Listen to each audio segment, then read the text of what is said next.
Chapter 26 Ang kaarawan ni Joe at rebisyon sa pamilya de Rico. Lumipas ilang araw. Sa bahay nila Jessica. Birthday ni Joey kaya may handaan sa bahay, tapos ng 5 minuto ay may dumating na mga bisita, mga kaibigan at business partner ni Joe. Ang bisita niya, tapos ilang minuto dumating sila Alex at Boom, tapos lalapitan sana ni Jessica si Alex. Kaso hinawakan siya sa braso at pigilan siya ni Sophia. Jessica, pwede ba? Huwag mo unahin yan kalandian mo kahit ngayon lang sa birthday ni Daddy. Sabi ni Sophia. Hayaan mo ako ate. Sabi ni Jessica. Please, baka mahalata kayo ni Daddy. Sabi ni Sophia. Lumapit sila Alex kay Joe upang batiin ito ng happy birthday. Happy birthday, sir. Sabi ni Alex. Thank you, Engineer Martinez. Mabuti nakapunta kayo ni Engineer Cruz. Sige, kumain muna kayo. Huwag kayo mahiya. Sabi ni Joe. Tapos 20 minuto ay hinipa ni Joe yun birthday cake niya, tapos napasasalamat si Joe sa mga bisita. Thank you sa nakapunta sa akin 50th birthday. At may kahilingan ako sa birthday ko. Ang hiling ko ay Sabi ni Joe. asawa. Sabi ng kumpare ni Joe. Hindi, tama na sa 2 babae sa buhay ko yon. Ang mga anak ko sila Sophia at Jessica. Kaya hindi ko kailangan mag-asawa ulit dahil sapat na mga anak ko. Ang hiling ko lang sana maging matagumpay ang bagong hotel natin. Cheers. Sabi ni Joe. Lumipas 5 minuto tatayo sana si Jessica sa lamesa, kaso pigilan siya ni Sophia. Saan ka pupunta? Sabi ni Sophia. Mag-CCR lang. Sabi ni Jessica. Talaga, wait lang. Sabi ni Sophia. Tumingin muna si Sophia sa kabila lamesa kung saan nandoon si Alex dahil wala tiwala si Sophia kay Jessica. Ang iisip ni Sophia malalapit si Jessica ay Alex at nakita niya na doon si Alex nakaupo at nagsisifon. Sige, balik ka agad. Sabi ni Sophia. Pumunta si Jessica sa CR at habang si Sophia binabantayan si Alex habang titilngan ni Sophia si Alex ay bigla umiiyak yun anak ni Sophia. Tapos kinuha niya yun anak niya sa stroller nito tapos paglingon ni Sophia ay wala na si Alex sa lamesa. Nakalusot yun gago. Sabi ni Sophia. Pumunta si Alex sa CR kung saan nandoon si Jessica at pagbukas ni Alex ng pinto ay bigla niya hinalikan si Jessica. I miss you, lalapitan sana kita pero may bantay ako. Sabi ni Jessica. Oo nga, pati ako binabantayan. Sabi ni Alex. Sa kabila banda sa labas, habang kinausap ni Joe yun mga kaibigan niya ay bigla dumating yun kapatid niya si Lisa. Oo yun dating kabet ni Vinto ng si Lisa ay kapatid pala ni Joe at tita nila Jessica. Happy birthday kuya. Sabi ni Lisa. Lisa, ano ginagawa mo dito? Sabi ni Joe. Siyempre birthday mo at saka hindi mo ba ako pinatawad? Magkapatid pa rin tayo. Sabi ni Lisa. Simula sumama ka kay Vinto, tinatwil na kita bilang kapatid ko. Biruin mo naging kabet ka ng asawa ng best friend mo at niloko niyo si Eileen at ikaw dahilan kung bakit inatake sa puso si mama kaya siya namatay. Galit sabi ni Joe. I'm sorry kuya, oo inaamin ko. Nagmahal ako mali pero sana patawarin mo ako kuya. Sabi ni Lisa. Umalis ka na Lisa at huwag ka napapakita paalis. Galit sabi ni Joe. Umiiyak si Lisa at tumakbo tapos pumunta si Lisa sa CR at pagbukas ni Lisa ng pinto ay nakita niya may nahalikan sa loob. Ay sorry. Sabi ni Lisa. Nakita ni Lisa yun pamangkin niya nang si Jessica pala yun nakaupo sa lababo ng CR. Jessica. Sabi ni Lisa. Tita. Sabi ni Jessica. Paglingon ni Alex ay nakita niya yun ninang niya. Ninang. Sabi ni Alex. Be, magkakilala kayo ni Tita Lisa ko. Sabi ni Jessica. Oo, inaanak ko si Alex. Sabi ni Lisa. Mauna na ako bye.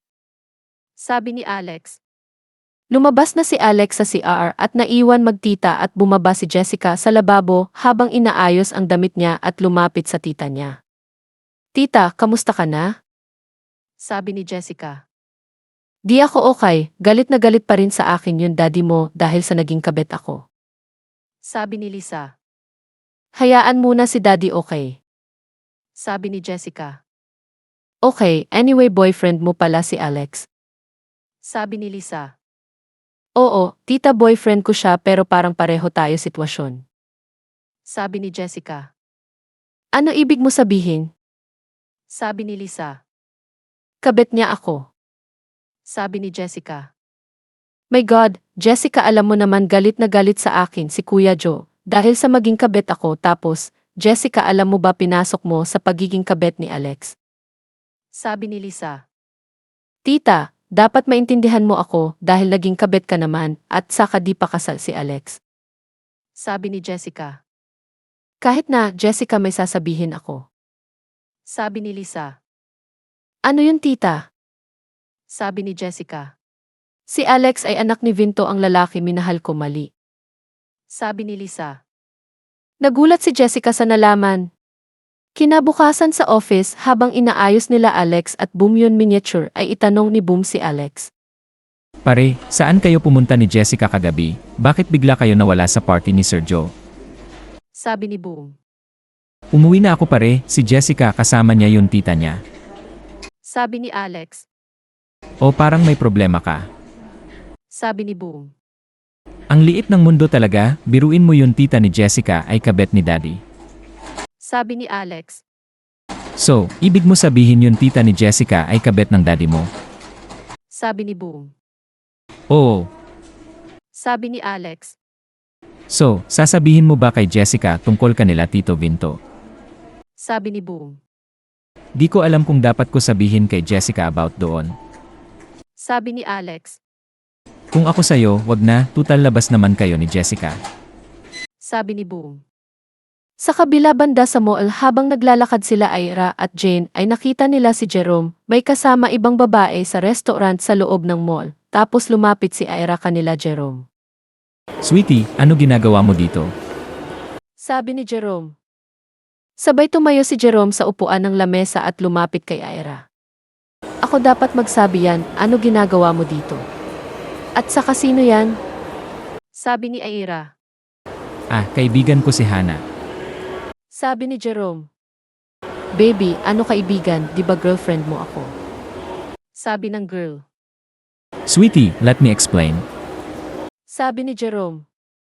Sinampan ni Ira si Jerome sa harapan ng mga tao sa loob ng mall tapos umiiyak na si Ira dahil sobra sakit nararamdaman niya at habang si Jerome ay hiyang-hiya sa mga tao.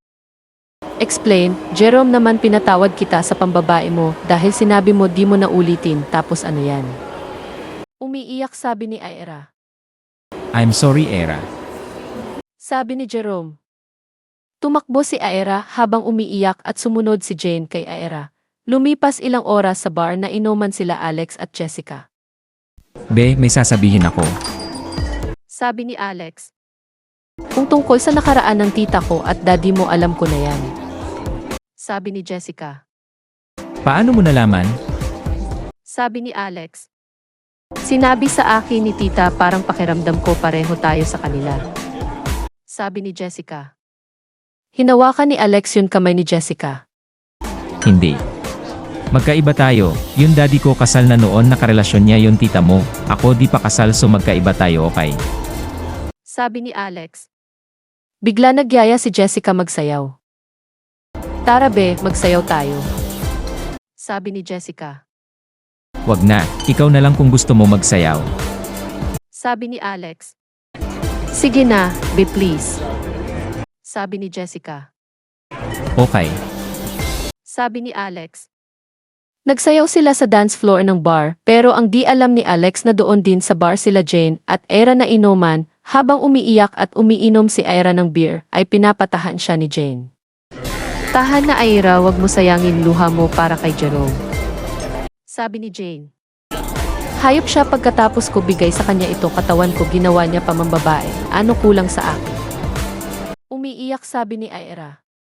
Habang hihimas ni Jane ang likod ni Ira, ay nakita ni Jane sa dance floor ng bar si Alex may kasayaw ng babae. Alex? Pabulong sabi ni Jane. Tatayo sana si Jane sa sofa para linapitan si Alex kaso umiiyak si Ira. Jerome. Umiiyak sabi ni Ira. Sasabihin nga ba ni James kay Elma yun nakita niya abangan ang susunod kabanata? Huwag niyo malimutan mag-like at mag-subscribe na sa channel ito and thanks for watching.